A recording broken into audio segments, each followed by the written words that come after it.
from retailers and manufacturers for a cut amid warnings that the economy is slowing down. Now, MPs have rejected calls for a complete ban on ticket touting websites, but say artists and promoters should get a cut of the profit. Buying and selling tickets to any event is currently legal when done through a registered company, but event promoters say it's badly affecting their businesses. Now, currently the Glastonbury Music Festival is really about the only place that uses a system allowing just one person to buy and use a ticket, with buyers needing to provide contact details and a photo. But it's a different story for many other events. Websites like these have been set up where you can buy and sell unwanted tickets. Prices often reach several times their original cost, and estimates are now that up to 40% of all tickets are touted.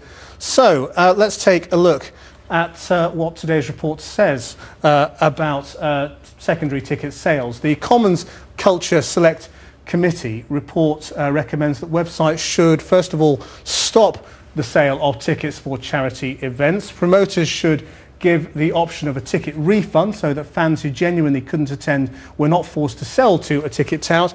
And the report concludes that legislation should remain a last resort, suggesting the industry voluntarily sorts it all out themselves. Well, Eric Baker is the chief executive of the secondary ticket sales website Viagogo, and this is what he said. Is a positive thing, and Viagogo has already been working with people like Live Nation, Warner Music, and artists ranging from Linkin Park to the Police. However, some of the proposals that have been floated, such as the idea to tax fans, is something that we think is absolutely wrong. At Viagogo, while we may work with the industry, we work for the fan, and if someone resells a ticket that they own, they really shouldn't have to pay a tax twice. It's no more logical than saying that if you resell your Ford car, you pay another tax to Ford.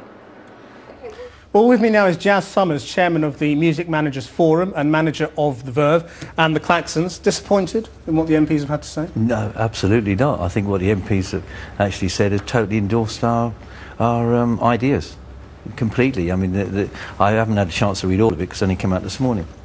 But on two accounts, we've said it needs to be cleaned up, and they've said that, and the other part says that the artist should earn money from it. I mean, there are two things here, aren't there? There's the whole sort of question of buying and selling charity tickets, which is just kind of seedy and unpleasant, totally. and a lot of people want to sort of clamp down on that. But there is then the question of just sort of buying and selling things. You know, if I buy something and then decide to sell it on at a profit, the original maker doesn't get a cut of that. Why is music different? Well, it does if you're an artist, if you do a painting. That's new legislation, European legislation. But if it's anything else, if it's a car, if it's a car or a house or any other kinds of goods, it's just a free market, isn't it? No. Well, what you got to understand is that a concert is a one-off event. If it wasn't a one-off event, if it wasn't an exclusive event, none of this business would be in operation. It's very exclusive. You can't get a ticket. You pay whatever price to see whatever else you want to do. It's not like a second-hand car or a record. It's a one-off event. Because what a lot of people sort of find, you know, a bit amusing, frankly, about this whole debate is the idea of sort of, you know, poor rock stars losing out on their ticket sales. You know, when a lot of them are making hundreds of thousands per concert. Well, it's not just poor big rock stars. It's everybody in the business. These people take out of the business. You know, Eric, whatever his name is there, talked about a tax. That's rubbish. It's not a tax. You know, I mean, I would sit down. If we really had our own way, we would say, legislate and ban secondary ticketing. Because when you sit down with a promoter, as a manager, you say, okay, we're going to put the Verve on at the O2. What's a fair ticket price? And a fair ticket price was 30 quid. You know, and then 5 minutes later, once it's up on eBay for 120. All right, we've got to leave it there. Jazz Summers, thanks very much indeed. Thank you. Now, it's the ultra-cheap car that will make motoring affordable to tens of